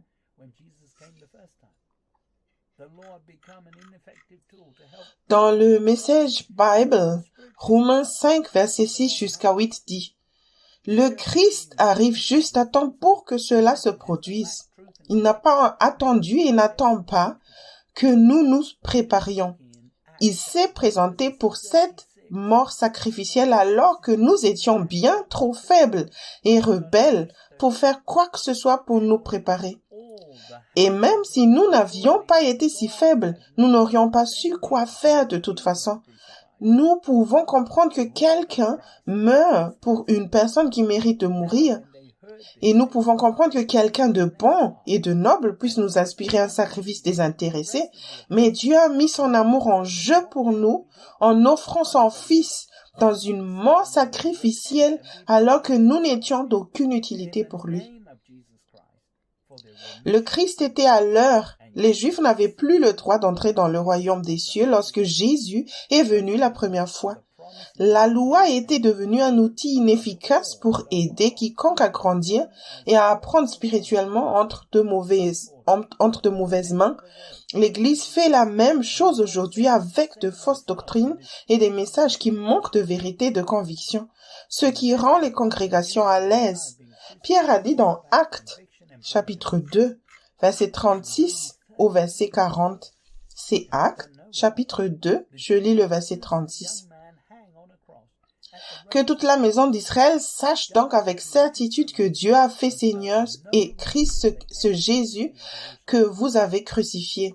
Verset 37. Après avoir entendu ce discours, il eut le cœur vivement touché, et il dit à Pierre et aux autres apôtres, « Hommes, frères, que ferons-nous » Verset 38. Pierre leur dit, « Repentez-vous et que chacun de vous soit baptisé au nom de Jésus-Christ pour le pardon de vos péchés et vous recevrez le don du Saint-Esprit. » Verset 39. « Car la promesse est pour vous, pour vos enfants et pour tous ceux qui sont au loin, en aussi grand nombre que le Seigneur notre Dieu les appellera. » Verset 40. Et par plusieurs autres paroles, il les conjurait et les exhortait, disant, « Sauvez-vous de cette génération perverse. » Le jour de la Pentecôte, la nouvelle de la crucifixion du Messie a suscité conviction et brisement. Jésus n'avait que 33 ans et n'avait rien fait de mal. Les Juifs ont laissé un jeune homme innocent pendre sur une croix. au bord de la route mourir entre deux criminels et n'ont éprouvé aucun remords en entrant dans la ville de Jérusalem. Le Golgotha était un lieu commun où passaient tous les travailleurs. Ainsi, à la Pentecôte, 3000 Juifs aisés et bien intentionnés ont été personnellement convaincus d'avoir tué et rejeté leur propre Messie par l'intermédiaire du Saint-Esprit. Pierre a écrit dans Actes chapitre 2, verset 8 au verset 15. C'est Actes chapitre 2, je lis le verset 8. Et comment les entendons-nous dans notre propre langue à chacun, dans notre langue maternelle? Verset 9. Parthes, Médès, Élamites, ceux qui habitent la Mésopotamie, la Judée, la Cappadoce, le Pont, l'Asie. Verset 10. La Phrygie, la Pamphylie, l'Égypte, le territoire de la Libye voisine de Cyrène, et ceux qui sont venus de Rome, juifs et prosélytes. Verset 11. Crétois et Arabes, comment les entendons-nous parler dans nos langues? Des merveilles de Dieu. Verset 12. Ils étaient tous dans l'étonnement et ne sachant que penser, ils se disaient les uns aux autres, que veut dire ceci? Verset 13. Mais d'autres se moquaient et disaient, ils sont pleins de vin doux. Verset 14. Alors Pierre se présentant avec les 11, éleva la voix et leur parla en ces termes. Hommes juifs, et vous tous qui séjournez à Jérusalem, sachez ceci et prêtez l'oreille à mes paroles. Verset 15. Ces gens ne sont pas ivres, comme vous le supposez, car c'est la 3e heure du jour. Le mot supposé, dans Strong est le numéro 5274, tiré d'un autre mot, qui veut dire prendre d'en bas, c'est-à-dire porter vers le haut, au sens figuré reprendre, c'est-à-dire continuer un discours ou un sujet mentalement supposé, présumé, répondre, recevoir, supposé. Les Juifs ont crié miséricorde et ont trouvé grâce après avoir entendu quelques disciples de Jésus parler en plusieurs langues aux premières heures du matin. Les Juifs ont reconnu les disciples car ils étaient avec Jésus lorsque les foules sont apparues, mais ils n'ont pas pris ses enseignements au sérieux. Ils ont fait des suppositions sur les disciples en utilisant leurs pensées et se sont moqués même d'eux en disant qu'ils étaient tous ivres de vin nouveau. Supposer et présumer est une œuvre morte qui conduira à se moquer de quelqu'un d'autre qui suit le Christ sur le chemin étroit dans ta propre vie plus tard. Paul a également écrit dans Romains 11, verset 20 au verset 24, c'est Romains 11, je lis le verset 20. Cela est vrai, elles ont été retranchées pour cause d'incrédulité, et toi tu subsistes par la foi. Ne t'abandonne pas à l'orgueil, mais crains. Verset 21, car si Dieu n'a pas épargné les branches naturelles, ne t'épargnera pas non plus. Verset 22, considère donc la bonté et la sévérité de Dieu, sévérité envers ceux qui sont tombés et bonté de Dieu envers toi, si tu demeures ferme dans cette bonté, autrement tu seras aussi retranché. Verset 23, eux de même, s'ils ne périssent pas dans l'incrédulité, ils seront hantés car Dieu est puissant pour les hanter de nouveau. Verset 24, si toi tu as été coupé de l'olivier naturellement sauvage et hanté contrairement à ta nature sur l'olivier franc, à plus forte raison, eux seront-ils hantés selon leur nature sur leur propre olivier. Le mot incrédulité, c'est chez Strong et le numéro 570, tiré d'un autre mot, l'incrédulité, c'est-à-dire négativement l'incrédulité, manque de foi chrétienne ou positivement l'infidélité, désobéissance. Noah Webster 1828 a décrit l'incrédulité dans le Nouveau Testament comme l'incrédulité de la vérité, de l'Évangile, le rejet du Christ en tant que sauveur des hommes et des doctrines qu'il a enseignées, la méfiance des promesses et de la fidélité de Dieu. La bonté de Dieu a ouvert une voie nouvelle et vivante aux païens coupés des précieuses promesses. Lorsqu'ils ont cru que Jésus était venu dans la chair et qu'il n'avait jamais péché en obéissant à l'Esprit, ils ont été récompensés par leur foi et ont reçu le Saint-Esprit. Fais confiance à l'Esprit et obéis-le maintenant que tu es né de nouveau et tu feras l'expérience de son amour et de sa faveur divine pour toujours et tu rendras les Juifs jaloux grâce à la nouvelle alliance. Paul a poursuivi dans Romains 11, verset 15, c'est Romains, chapitre 11, verset 25. Car je ne veux pas, frères, que vous ignorez ce mystère, afin que vous ne vous regardiez point comme sages. C'est qu'une partie d'Israël est tombée dans l'endurcissement jusqu'à ce que la totalité de païens soit entrée. Pour l'amour de ta chair, tu vas faire des présomptions et vas devenir contentieux et ignorant de nouveau. Les actes injustes des Juifs dus à leur incrédulité, auraient dû déclencher le feu de Dieu, mais la mort du Christ sur la croix a aidé les païens à reconnaître son amour pour tous. Pierre a écrit dans 1 Pierre, chapitre 4, verset 17 au verset 19. C'est 1 Pierre, chapitre 4, je commence par le verset 17. Car c'est le moment où le jugement va commencer par la maison de Dieu. Or, si c'est par nous qu'il commence, quelle sera la fin de ceux qui n'obéissent pas à l'évangile de Dieu? Verset 18. Et si le juste se sauve avec peine, que deviendront l'impie et le pécheur? Verset 19. Ainsi que ceux qui souffrent selon la volonté de Dieu remettent leur âme au fidèle Créateur, en faisant ce qui est bien. Le monde ne sera pas jugé pour ne pas avoir demandé à Dieu, car une personne qui n'est pas née de nouveau n'a pas la capacité d'entendre Dieu comme toi. Le monde sera jugé sur ses mauvaises actions, comme le meurtre, car c'est la preuve qu'il est complètement corrompu. Si après l'apparition de mauvais fruits, il ne se repent pas et ne s'humilie pas, il mérite le feu éternel. Il se peut que tu doives souffrir pour témoigner contre les autres pendant un certain temps. Ne te plains pas lorsque tu dois souffrir pour accomplir la justice dans une situation compliquée. Au lieu de produire des fruits de Dieu, ta personnalité sera comme des épines et des chardons pour les autres. Tout le monde a besoin de se repentir. Dieu t'a appelé à servir comme le Christ. La foi du Christ dit que Dieu peut faire un chemin là où il semble n'y avoir aucun chemin. Si tu veux que la bonté de Dieu continue, évite l'incrédulité et crains Dieu. Paul a écrit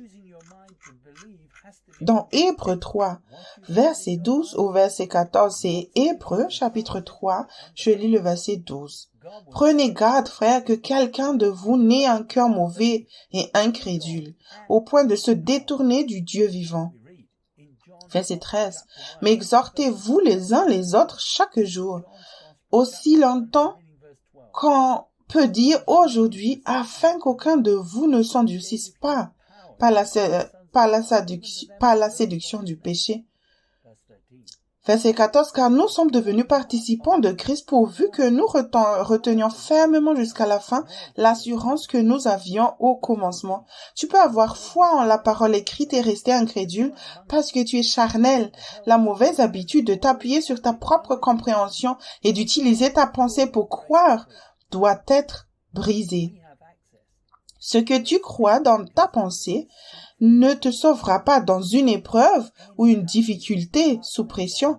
Dieu enverra des épreuves et des difficultés pour t'aider à développer la foi en Dieu venant du cœur et en sa puissance. Nous lisons dans Jean 1, verset 12 au verset 14. C'est l'évangile de Jean, chapitre 1, et je lis le verset 12. Mais à tous ceux qui l'ont reçu, à ceux qui croient en son nom, elle a donné le pouvoir de devenir enfants de Dieu, lesquels sont nés. Verset 13. Non du sang, ni de la volonté de la chair, ni de la volonté de l'homme, mais de Dieu. Verset 14. Et la parole a été faite chair, et elle a habité parmi nous, pleine de grâce et de vérité. Et nous avons contemplé sa gloire, une gloire comme la gloire du Fils unique venu du Père. Nous avons accès à la grâce et à la vérité à cause de la séduction du péché. Chaque fois que tu t'éloignes de Dieu sous une petite pression, tu crois des mensonges dans ton cœur. Saisis toutes les occasions de te repentir profondément avec la grâce de Dieu et crois à la bonne nouvelle qu'il est prêt à prendre les bonnes décisions à partir de maintenant dans tous les domaines. Tous ceux qui croient au nom de Christ et obéissent à sa voix instantanément reçoivent le pouvoir de devenir comme le Christ et de vaincre le péché et la tentation de la même manière. Ne te trompe pas, le royaume de Dieu est déjà là par l'Esprit pour te fournir toute l'aide dont tu as besoin pour obéir. Nous lisons donc Genèse 3, verset 21 au verset 24. C'est Genèse 3, je lis le verset 21. L'Éternel Dieu fit à Adam et à sa femme des habits de peau et ils les ont revêtis. Verset 22. L'Éternel dit, Dieu dit, « Voici l'homme est devenu comme l'un de nous, pour la connaissance du bien et du mal. Empêchons-le maintenant d'avancer sa main, de prendre de la vie de l'arbre de la vie, d'en manger et de vivre éternellement. » Verset 23, et l'Éternel Dieu le chassa du jardin d'Éden pour qu'il cultivât la terre d'où il avait été pris.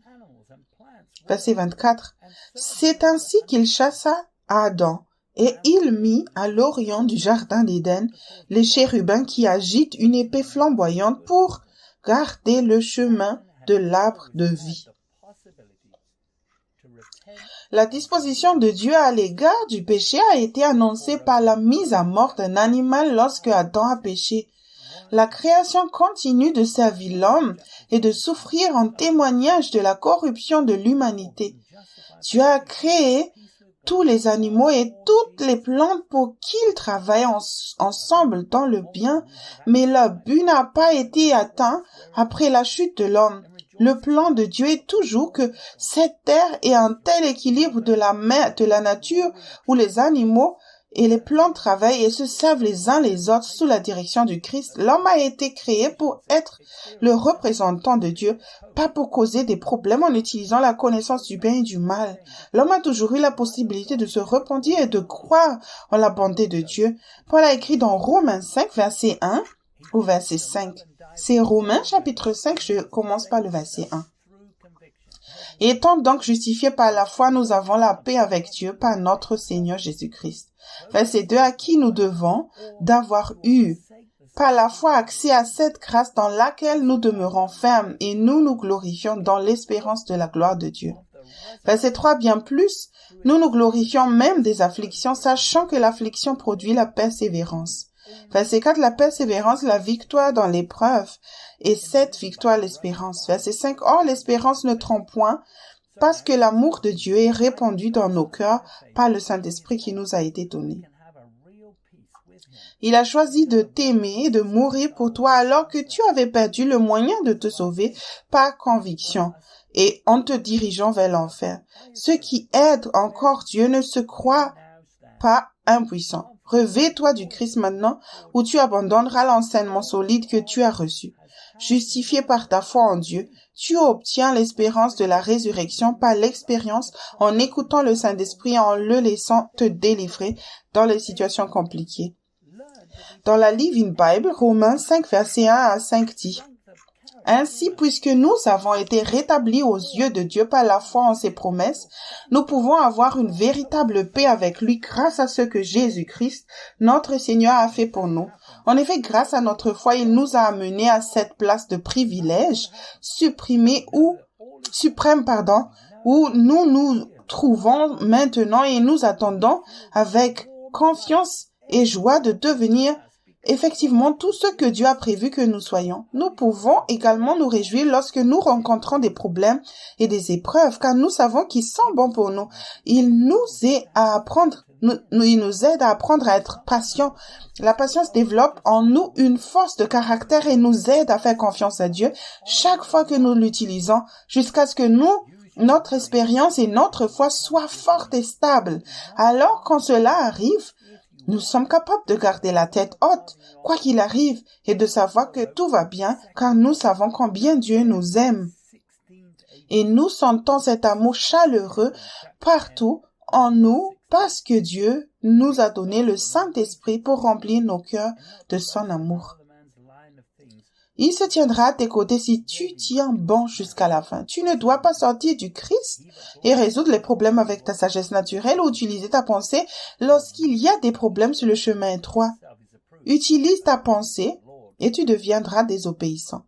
Tu dois demeurer en Christ si tu veux expérimenter l'amour de Dieu dans ton cœur. Paul a écrit dans 2 Corinthiens chapitre 10, verset 16 au verset 18. C'est 2 Corinthiens chapitre 10, je lis le verset 16. Et d'annoncer l'évangile au-delà de chez nous, sans nous glorifier de ce qui a été fait dans les limites assignées à d'autres. Verset 17. Que celui qui se glorifie dans le Seigneur. Verset 18. Car ce n'est pas celui qui se recommande lui-même qui a prouvé, c'est celui que le Seigneur recommande. Dieu manifeste son amour pour ceux qui veulent marcher dans la foi en croyant chaque jour à ses précieuses promesses, dirigées par une relation constante sous l'Esprit Saint. Dans la Living Bible de Corinthiens 10, versets 16 à 17 dit « Après cela, nous pourrons prêcher la bonne nouvelle dans d'autres villes qui te dépassent de loin, là où personne d'autre ne travaille. Alors il n'y aura plus de questions sur le fait d'être dans le champ de quelqu'un d'autre. Comme le disent les Écritures, si quelqu'un veut se glorifier, qu'il se glorifie de ce que le Seigneur a fait et non de lui-même. Quand quelqu'un se glorifie de lui-même et de ce qu'il a fait, cela ne compte pas beaucoup, mais quand le Seigneur le loue, c'est différent. Paul a fait l'expérience de Dieu, le recommandant alors qu'il tombait dans diverses épreuves et difficultés, ce qui lui a donné de l'espérance. Il allait de l'avant avec la puissance de Dieu en portant le message de l'Évangile, même si les Juifs ne lui facilitaient pas la tâche en lui tendant des pièges partout. Paul a écrit dans Galates 1, verset 15 au verset 19, c'est Galates chapitre 1, je lis le verset 15. Mais lorsqu'il plut à celui qui m'avait mis à part dès le sein de ma mère et qui m'a appelé par sa grâce, verset 16, de révéler en moi son Fils, afin que je l'annonçasse parmi les païens, aussitôt je ne consultai ni la chair ni le sang. Verset 17, et je ne montai point à Jérusalem vers ceux qui furent apôtres avant moi, mais je partis pour l'Arabie. Puis je revins encore à Damas. Verset 18, 3 ans plus tard, je montai à Jérusalem pour faire la connaissance de ses faces et je demeurai 15 jours chez lui. Verset 19, mais je ne vis aucun autre des apôtres, si ce n'est Jacques, le frère du Seigneur. Paul a été envoyé parmi les païens à ses débuts. Il n'est pas monté à Jérusalem pour consulter le reste des apôtres. Il a simplement commencé à servir là où le besoin était le plus grand. Il a notamment enseigné que Jésus est le Christ après sa conversion à Damas. Il a vu la puissance de Dieu de délivrer et c'est devenu son nouveau standard. Aller vers les païens était un nouveau territoire. Il désespérait de vivre dans de nouveaux pays en essayant d'atteindre ceux qui avaient un cœur selon Dieu. Paul écrit dans 2 Corinthiens 7, versets 11 et 12. C'est 2 Corinthiens, chapitre 7. Je lis le verset 11. Et voici, cette même tristesse selon Dieu, quel empressement n'a-t-elle pas produit en vous?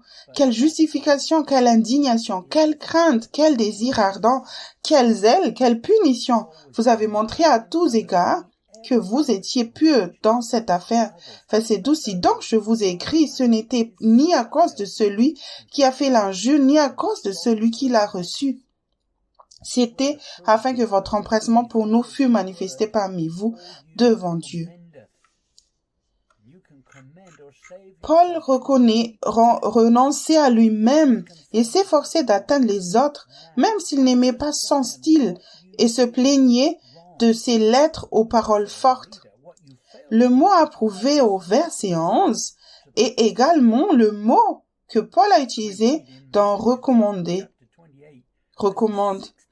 Tu peux te recommander ou te sauver en te repentant profondément. Réconcilie-toi avec Dieu maintenant. Comprends ce que tu as fait de mal, mais aussi ce que tu n'as pas fait en tant que dirigeant si tu as des responsabilités envers le troupeau de Dieu. Nous lisons dans Matthieu 28, verset 16 au verset 20. C'est l'évangile de Matthieu chapitre 28. Et je commence par le verset 16. Les 11 disciples allèrent en Galilée sur la montagne que Jésus leur avait désignée. Verset 17. Quand ils le virent, ils se prosternèrent devant lui, mais quelques-uns eurent des doutes. Verset 18. Jésus s'étant approché leur parla ainsi. Tout pouvoir m'a été donné dans le ciel et sur la terre. Verset 19. Allez, faites de toutes les nations des disciples, les baptisant au nom du Père, du Fils et du Saint-Esprit. Verset 20. Et enseignez-leur à observer tout ce que je vous ai prescrit. Et voici, je suis avec vous tous les jours jusqu'à la fin du monde. Sur les 11 disciples, quelques-uns avaient du mal à croire que le Christ avait vraiment surmonté la croix en demandant à Dieu et en obéissant à l'Esprit. Le Christ n'a pas établi de royaume politique en Israël et ils ont commencé à douter. Jésus est le Fils de Dieu, mais il n'a jamais utilisé sa divinité jusqu'à ce qu'il retourne auprès du Père. Maintenant, le royaume de Dieu est ici par l'Esprit. La preuve, c'est qu'il ne te quittera jamais et ne t'abandonnera jamais si tu le suis constamment en tant que disciple. Paul a écrit à Timothée dans 2 Timothée 2, verset 11 au verset 14. C'est 2 Timothée, chapitre 2, je lis le verset 11. Cette parole est certaine, si nous sommes morts avec lui, nous vivrons aussi avec lui. Verset 12, si nous persévérons, nous régnerons aussi avec lui. Si nous le régnons, lui aussi nous régnera. Verset 13. Si nous sommes infidèles, il demeure fidèle, car il ne peut se régner lui-même. Verset 14. Rappelle ces choses en conjurant devant Dieu qu'on évite les disputes de mots, qui ne servent qu'à la ruine de ceux qui écoutent. Les églises ne voient pas la nécessité d'être morts avec lui pour régner avec le Christ. Elles ne croient pas en l'humanité du Christ aujourd'hui. Si tu doutes que l'obéissance à l'esprit est nécessaire, tu commenceras à utiliser ta pensée et tu deviendras un retranché. Être mort à la chair signifie ne pas répondre aux besoins du corps. Il se peut que tu le quittes ou que tu l'abandonnes pour le bien de la chair ou pour un gain terrestre lors d'une épreuve. Cependant, Jésus ne peut fonctionner autrement qu'en faisant ce qui est juste par sa foi en Dieu. Tu dois te repentir profondément et si tu échanges quelque chose d'éternel pour le bien de ta chair, si tu le renies en tant que Seigneur, il te reniera lorsqu'il établira son royaume sur terre et tu ne régneras pas avec lui parce que tu as fait des compromis et que tu as écouté ta chair sous une légère pression. Le Christ se tient à vos côtés lorsque vous êtes en lui. Il faut rappeler à l'Église les bonnes choses et ne pas débattre de mystères qui n'aident personne à grandir spirituellement. Pour régner avec le Christ, il faut souffrir pour la justice. Et maintenant ton temps sur terre pour travailler sur tes fondations spirituelles. Paul a écrit dans Hébreux 10, versets 16 et 17. C'est Hébreux chapitre 10, je lis le verset 16. Voici l'alliance que je ferai avec eux. Après ces jours-là, dit le Seigneur, je mettrai mes lois dans leur cœur et je les écrirai dans leur esprit. Il ajoute, verset 17, et je ne me souviendrai plus de leurs péchés ni de leur iniquité. Dans l'Ancien Testament, il y avait 10 commandements pour tous. Dans la Nouvelle Alliance, une personne pouvait en avoir 5 ou une autre 25. Les Juifs restés sur place souffraient pour la justice. Ils devaient être patients car Dieu ne prend pas plaisir à la mort de son peuple élu. Il a continué à s'occuper d'eux jusqu'à ce que la ville de Jérusalem soit rasée par les Romains en 70 après Jésus-Christ. Tu peux commencer à douter quand les choses ne se passent pas comme tu le souhaites. Jean écrit dans 1 Jean 5, versets 3 et 4.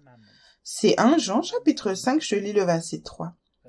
Car l'amour de Dieu consiste à garder ses commandements et ses commandements ne sont pas pénibles. Verset 4. Parce que tout ce qui est né de Dieu triomphe du monde, et la victoire qui triomphe du monde, c'est notre foi. La nouvelle alliance n'a pas changé depuis 2000 ans. Les lois qu'il donne par l'Esprit sont parfaitement adaptées à chaque culture et à chaque génération des païens. Jésus est le législateur parce qu'il a souffert et qu'il est mort. Les païens sont décrits comme étant sans loi dans la Bible. Cependant, nous avons maintenant des lois grâce à notre Jésus-Christ, avec la grâce et de leur obéir sur la base de meilleures promesses. Jésus a dit dans Jean 14, verset 21 au verset 23. C'est l'évangile de Jean, chapitre 14, je lis le verset 21. Celui qui a mes commandements et qui les garde, c'est celui qui m'aime. Et celui qui m'aime sera aimé de mon Père. Je l'aimerai et je me ferai connaître à lui. Verset 22. Jude, non, pas l'Iscariote, lui dit, Seigneur, d'où vient que tu te feras connaître à nous et non au monde? Verset 23, Jésus lui répondit, « Si quelqu'un m'aime, il gardera ma parole, et mon Père l'aimera, nous viendrons à lui, et nous ferons notre demeure chez lui. » Les commandements donnés par Jésus sont faciles, surtout quand tu débutes. Tu dois garder les commandements qu'il donne sur le chemin étroit. Tu ne tomberas pas en disgrâce en croyant en Dieu, car il sait ce que chacun doit faire maintenant. En gardant ces commandements spécifiques sur une période de temps, le Christ sera formé en toi si tu restes ferme dans ce que Dieu a dit. Dans le Message Bible, Romains 5, versets 3 à 5 dit, « Ce n'est pas tout. Nous continuons à crier notre louange même lorsque nous sommes accablés de problèmes, parce que nous savons que les problèmes peuvent développer en nous une patience passionnée, et que cette patience forge à son tour l'acier trempé de la vertu. Nous gardons en alerte pour tout ce que Dieu fera ensuite. Dans cette attente alerte, nous ne nous sentons jamais lésés. Bien au contraire, nous ne pouvons pas rassembler assez de récipients pour contenir tout ce que Dieu déverse généreusement dans nos vies par l'intermédiaire de l'Esprit Saint. Tu ne peux pas ajuster ce que Dieu a dit. Il te fournira la grâce d'être un pratiquant de la parole même si la pression augmente. Ta part est de rester dans cette grâce en étant humble et de ne pas faire une autre œuvre morte pour t'aider à améliorer ta situation. Paul n'a pas été rendu parfait en confessant son péché, mais il a gagné en patience en faisant confiance à Dieu, qu'il est digne de faire ce qu'il a dit qu'il ferait dans des situations compliquées. Il se tenait fermement dans le fait que Jésus est Seigneur. Si tu crois que Jésus est Seigneur, alors tu obéiras aussi parfaitement et tu ne douteras pas. Paul a écrit dans Colossiens 1, verset 27 au verset 29. C'est Colossiens 1, je commence par le verset 27. À qui Dieu a voulu faire connaître quelle est la glorieuse richesse de ce mystère parmi les païens, savoir Christ en nous, Christ en vous, l'espérance de la gloire. Verset 28. C'est lui que nous annonçons, exhortant tout homme et instruisant tout homme en toute sagesse, afin de présenter à Dieu tout homme devenu parfait en Christ. Verset 29, c'est à quoi je travaille en combattant avec sa force qui agit puissamment en moi. Paul ne résolvait pas ses problèmes avec la sagesse terrestre ou les conseils de quelqu'un d'autre qui n'était pas sur le chemin étroit comme un conseiller chrétien formé à l'école biblique aujourd'hui. Paul a vu certains fruits immédiats en lui sur le chemin étroit en termes de sagesse, de persévérance, patiente et d'amour de Dieu agissant dans son cœur pour les autres. Dans la Bible amplifiée édition classique, Romains 5, versets 5 à 6 dit « Cette espérance ne nous déçoit jamais, ne nous trompe pas et ne nous fait jamais honte, car l'amour de Dieu a été répandu dans nos cœurs par l'intermédiaire du Saint-Esprit qui nous a été donné. Alors que nous étions encore dans la faiblesse, impuissants à nous aider nous-mêmes, au moment opportun, le Christ est mort au nom de l'impie. Une espérance qui apporte une honte plus tard n'est pas basée sur la vérité, mais sur des mensonges et des doctrines fabriquées par l'homme pour le bien de la chair. Paul a commencé par l'espérance de la gloire de Dieu qui l'aidait à rester sur le chemin étroit. L'espérance de la gloire est comme regarder un grand bâtiment pour te rappeler le prix que tu gagnes grâce à une fondation solide qui est formée en toi. Es-tu prêt à apprendre à travers les tribulations alors que d'autres font ce qu'ils veulent quand ils le veulent? Paul a écrit dans Hébreux 4, versets 9 à 11. C'est Hébreux, chapitre 4, je lis le verset 9. Il y a donc un repos de sabbat réservé au peuple de Dieu. Verset 10, car celui qui entre dans le repos de Dieu se repose de ses œuvres, comme Dieu s'est reposé des siennes. Verset 11, efforçons-nous donc d'entrer dans ce repos, afin que personne ne tombe en donnant le même exemple de désobéissance. Si tu veux apprendre à connaître et suivre Jésus, alors je te recommande ce livre, Mes brebis entendent ma voix par Joseph Hitchcock. Si tu veux prendre un nouveau départ, le faire, Seigneur, et vivre dans la lumière, semer dans l'esprit chaque jour, faire l'expérience du plein salut et de la liberté en se repentant régulièrement, alors je peux te conseiller le livre Réveillez-vous, Le temps touche à sa fin, volume 1, Fondation pour une maturité spirituelle, par Joseph Hitchcock. Si tu veux grandir spirituellement, ne pas avoir l'esprit mondain et pas venir à la maturité, je te recommande le livre Réveillez-vous, le temps touche à sa fin, volume 2, Grandir spirituellement de Joseph Hitchcock. N'accepte pas une version contrefaite du christianisme, basée sur des œuvres mortes religieuses où tu ne dois pas renoncer à toi-même et te charger de ta croix chaque jour. Tu dois t'assurer que tu marches sur le chemin étroit. Le chemin spacieux qui mène à la destruction à fière allure, il est indiqué le ciel est par là, et de nombreuses personnes bien intentionnées fréquentant l'église se trouvent sur le chemin. Si tu sais que tu as résisté à la vérité et que tu veux savoir pourquoi, je peux te conseiller le livre La prison dorée, édition révisée de Joseph Hitchcock. Aujourd'hui, j'ai parlé au sujet de Dieu qui nous recommande tous, mais aussi de la façon dont Dieu peut te recommander personnellement. Ne sois pas dans la dispute ou contentieux, ou ne retourne pas à la chair. Tu ne produiras que des épines et des chardons. Repens-toi des œuvres mortes, pas seulement des mauvaises œuvres. Il est temps de se réveiller sur la base de la grâce et de la miséricorde. Saisis toutes les occasions d'entrer et de rester toi-même dans le repos de Dieu. Si tu t'es repenti des œuvres mortes, alors Dieu sera ton Dieu. Il sera ton Père céleste sur le chemin étroit. Les gens disent qu'ils ont confiance en Dieu. Mais quand la pression augmente, ils cessent de faire confiance à Dieu à cause d'un mauvais cœur incrédule. Ceux qui s'appuient sur leur propre intelligence, sous la pression, ont des fondations peu solides. Ils entendent le Seigneur lorsqu'ils vont moins vite et oublient leurs propres besoins. Mais ils n'entendront pas Dieu tout le temps. Mais Dieu en première place et son royaume, et tu vivras la vie telle que Dieu l'a voulu, avec sa paix et sa joie sur le chemin étroit. Laisse-moi prier pour toi maintenant. Père Céleste, je prie pour ceux qui écoutent. Tu leur as parlé durant ce message, au travers les versets, les différentes parties de ce message. Je prie pour eux qu'ils accueillent cette vie dont tu as planifié pour eux, et qu'ils ne soient pas contentieux, qu'ils apprennent à se soumettre, faire confiance et obéir, et réalisent que tu pourvois tout ce dont ils ont besoin sur le chemin étroit en te faisant confiance. Je te les confie, je prie pour eux, dans le nom de Jésus. Amen. Tu trouveras un résumé des écritures utilisées dans le message d'aujourd'hui sous la vidéo, soit par écrit, soit via un lien vers un site web, et nos coordonnées suivront à la fin de ce message. Oui, nous aimerons bien entendre de ta part, et que Dieu te bénisse. Merci d'avoir écouté.